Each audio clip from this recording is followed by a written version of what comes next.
கர்த்தர் நல்லவர், நீங்கள் கர்த்தரால் ஆசீர்வதிக்கப்பட்டவர்கள்.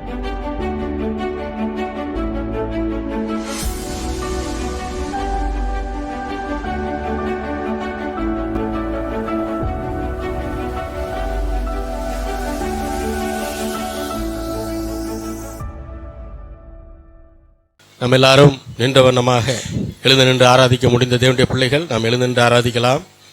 கிறிஸ்தவ ஆராதனை கீதங்கள் பாடல் புஸ்தகத்தில் 44வது பாடல், இதோ மனுஷரின் மத்தியில் தேவாதி தேவன் வாசம் செய்கிறாரே என்கிற பாடல் நம்ம எல்லாருக்கும் தெரிந்த பாடல். நம்ம எல்லாரும் ஆண்டவரை ஆராதிக்கும் வண்ணமாய் எல்லாரும் கரங்களை தட்டி உற்சாகமாய் இந்த பாடலை நாம் பாடுவோம்.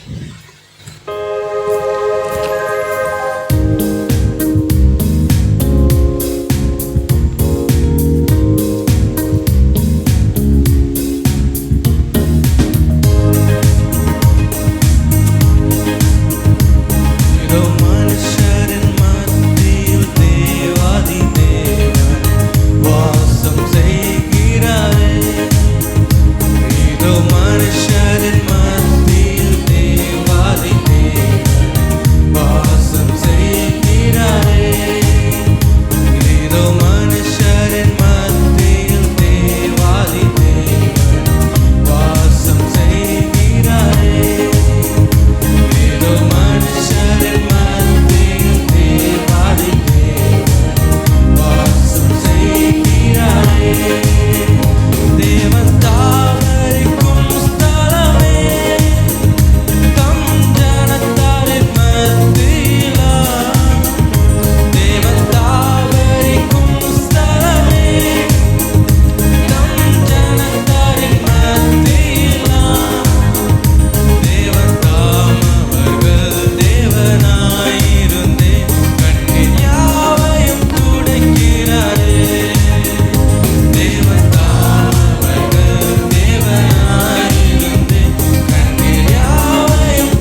அல்லேலூயா. கர்த்தர் நல்ல தேவனாக இருக்கிறார். ஆமென். அவருக்கு பரலோகத்தில் 1000 தேவதூதர்கள் அவரை புகழ்ந்து அவரை போற்றி பாடினாலும் அவருக்கு நம்ம பாடுறதான் பிடிக்குது பாருங்க. நம்மன்னா மனிதர்கள், அவருடைய சாயலிலே படைக்கப்பட்ட நாம் பாடுவது தான் அவருக்கு பிடிக்குது. ஏன்னா நான் ஏற்கனவே சொன்னது போல அவர்களுக்கு ஆப்ஷன் கிடையாது. அவங்க வேலையே அதுதான். தூதர்களுக்கு வேலை என்ன தான், அவங்க ஆண்டவரை துதிச்சுக்கிட்டே தான் இருக்கணும். அது கட்டாயம். உங்களுக்கு எனக்கு அப்படி கிடையாது. நமக்கு ஆப்ஷன் உண்டு. நாம் துதிக்கலாம், துதிக்காமையும் இருக்கலாம். அப்போது நமக்கு ஆப்ஷன் இருக்கும்போது நாம் எந்த ஆப்ஷனை செலக்ட் பண்ணுறோன்றது இருக்குல்ல. நாம் ஆண்டவரை துதிப்பதை நாம் என்ன செய்கிறோம், நாம் தேர்ந்தெடுத்து அதை துதிக்கிறோம் பாருங்க. அதனால ஆண்டவருக்கு நம்மளை ரொம்ப பிடிக்குது. அல்லேலூயா, அல்லேலூயா. இதோ மனுஷரின் மத்தியில் தேவாதி தேவன் வாசம் செய்கிறார். ஏன் அவருக்கு இங்கே இருக்கணும்னு ஆசைப்படுறாரு? அவர் பரலோகத்துக்கு போகும்போது பரமேறும்போது என்ன சொல்கிறாரு? நம்முடைய சீசர்களை பார்த்து, அதாவது நம்மை பார்த்து என்ன சொல்கிறாரு? இதோ உலகத்தின் முடிவு பரியந்தமும் சகல நாட்களிலும் நான் உங்களோடு கூட ஏன் இருக்கணும்? அவர் ஏன் அந்த வார்த்தையை சொல்லணும்? நான் உங்களை ஆசீர்வதிக்கிறேன்னு சொல்லிட்டு அவர் பரலோகம் போயிருக்கலாம். ஆனால் ஏன் அவர் இந்த வார்த்தையை சொன்னார்? ஏன்னா உலகத்தில் உபத்திரவம் இருக்குன்றது அவருக்கு நல்லாவே தெரியும். அவர் அனுபவிச்சே அதை சொன்னார். இதோ உலகத்தில் உபத்திரவம் உண்டு, ஆனாலும் இடம் கொள்ளுங்கள், நான் என்ன செய்தேன்? இந்த உலகத்தை ஜெயித்தேன். ஆகையினால நீங்கள் என்ன செய்ய முடியும்? உலகத்தை ஜெயிக்க முடியும். நீங்கள் உலகத்தை ஜெயிப்பதற்கு உங்களோடு கூட நான் என்ன செய்கிறேன்? இருக்கிறேன். இதோ சகல பரிசுத்தவான்களோடு நான் இருக்கிறேன்னு சொல்லல. அவர் என்ன சொன்னாரு? உங்களோடு இருக்கிறேன்னு சொன்னார். அல்லேலூயா. அவர் எதிர்பார்க்கிற பரிசுத்தத்துக்குள்ள இன்ன வரைக்கும் ஒரு மனிதனும் வரல. இப்போ வரைக்கும் நான் சேலஞ்ச் பண்ணி சொல்றேன். தன்னை மிகப்பெரிய பரிசுத்தவான் என்று சொல்லக்கூடிய இந்த உலகத்தில் யாராவது ஒரு மனுஷன் இருந்தான்னா அவனை பார்த்து நான் சொல்றேன், நீ இன்னும் ஆண்டவர் எதிர்பார்க்கிற பரிசுத்தத்துக்குள்ள வரல. அல்லேலூயா. அதனால தான் சொன்னார், பரிசுத்தம் உள்ளவன் இன்னும் பரிசுத்தமாகட்டும். நீ இருக்கிற பரிசுத்தம்லாம் பத்தாது. அதனால உன் பரிசுத்தத்தை என்ன செய்யாத, அதை பெருமையா பேசிக்கிட்டு இருக்காத. இதுதான் ஆண்டவர் சொன்ன வார்த்தை. அல்லேலூயா. இது பத்தாது, இன்னும் பரிசுத்தமாகு. இது பத்தாது, இன்னும் பரிசுத்தம் ஆகு. அல்லேலூயா. தொடர்ந்து பாடலாம். பாட்டு புஸ்தகத்தில் 624வது பாடல். இயேசு ராஜா வந்திருக்கிறார், எல்லோரும் கொண்டாடுவோம், கைதட்டி நாம் பாடுவோம். நம்ம எல்லாருக்கும் தெரிந்த பாடல். உற்சாகமாய் கரங்களை தட்டி, ஆண்டவர் லிட்டரலாக வந்திருக்காரா அப்படின்னா கண்டிப்பாக இருக்கார். ஆவி மண்டலத்தில் அவர் இருக்கிறார். உங்களுக்குள்ளாகவும் எனக்குள்ளாகவும் அவர் இருக்கிறார். அவர் வாசம் பண்ணி கொண்டிருக்கிறார். பழைய ஏற்பாட்டில் எங்கே 2 பேர் 3 பேர் அவருடைய நாமத்தினாலே கூடி இருக்கிறோமோ அவர்கள் மத்தியில் அவர் வாசம் பண்ணுகிற தேவன். இன்றைக்கு அவர் புதிய உடன்படிக்கையிலே உங்களுக்குள்ளாகவும் எனக்குள்ளாகவும் என்ன செய்கிறார்? அவர் வாசம் பண்ணி கொண்டிருக்கிறார். ஆகையினால நீங்களும் நானும் அவரை வெளியில் போங்கன்னு சொன்னால் தான் போவார், இல்லைன்னா அவராக போக மாட்டார். ஆகையினால நாம் பயப்பட வேண்டியதில்லை.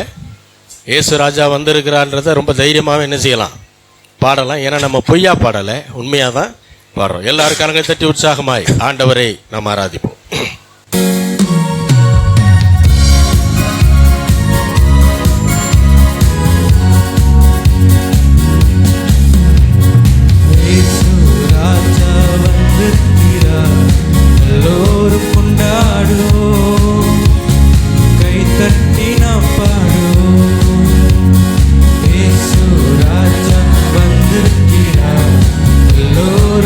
கொண்டாடுவோம், கை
அல்லேலூயா, அல்லேலூயா. மனதுருக்கம் உடையவர், மன்னிப்பதில் வல்லலவர்.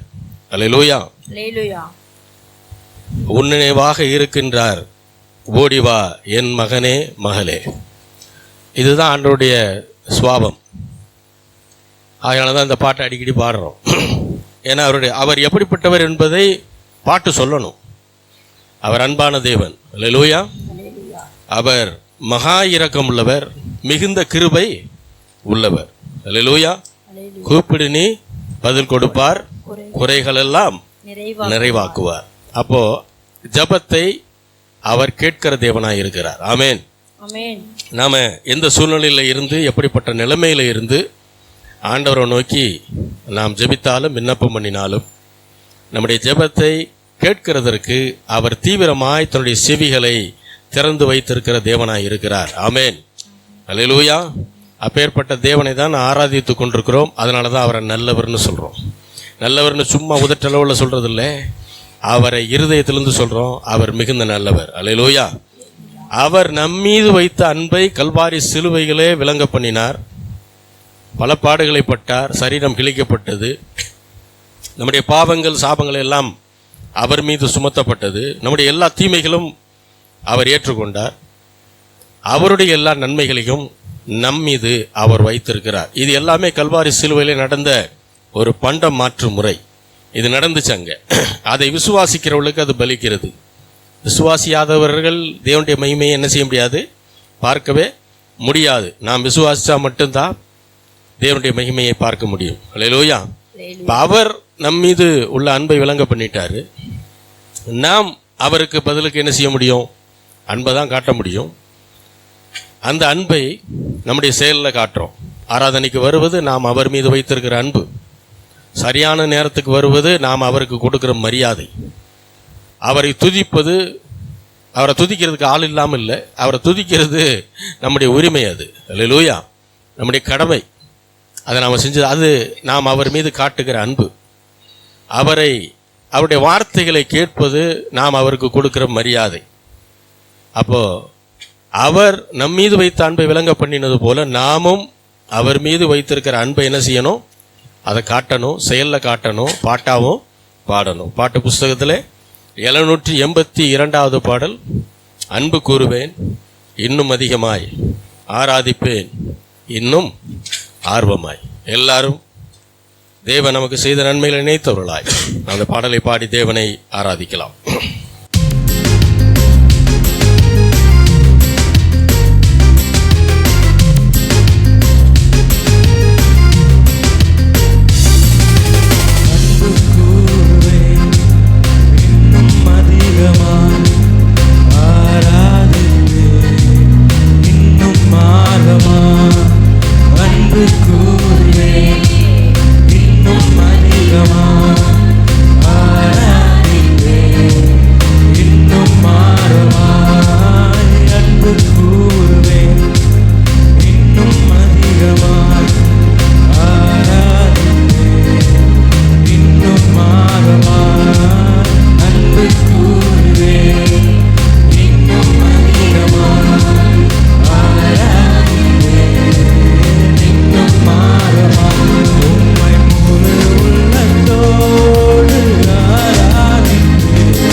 தகப்பனே, ஆண்டவராகிய இயேசு கிறிஸ்துவின் நாமத்தில் உம்மிடம் வருகிறோம் பிதாவே. உம்மை துதிக்க, உம்மை ஆராதிக்க, உம்மை அன்பு செய்ய தேவன் எங்களுக்கு கொடுத்த ஆண்டவரே, மகா பெரிய பாக்கியத்திற்காக நன்றி ஆண்டவரே. இதுவரை நடத்தின தேவன் இனிமேலும் நடத்த நீர் போதுமானதுக்கும் அதிகமான தேவனாய் இருக்கிறபடியால் நமக்கு நன்றி செலுத்துகிறோம். ஒவ்வொரு நாளும் நீர் எவ்வளவு நல்லவர் என்பதை நாங்கள் உணரத்தக்கதாக தேவனே நீர் எங்களுடைய வாழ்க்கையில் விளங்கி கொண்டிருக்கிறதற்காக நமக்கு நன்றி செலுத்துகிறோம். மீதியான பகுதியில் நீரே ஆசீர்வதித்து வழி நடத்துங்க, ஆசீர்வதியும். இயேசுவின் நாமத்தில் வேண்டிக் கொள்கிறோம் எங்கள் ஜீவனுள்ள நல்ல பிதாவே, ஆமென்.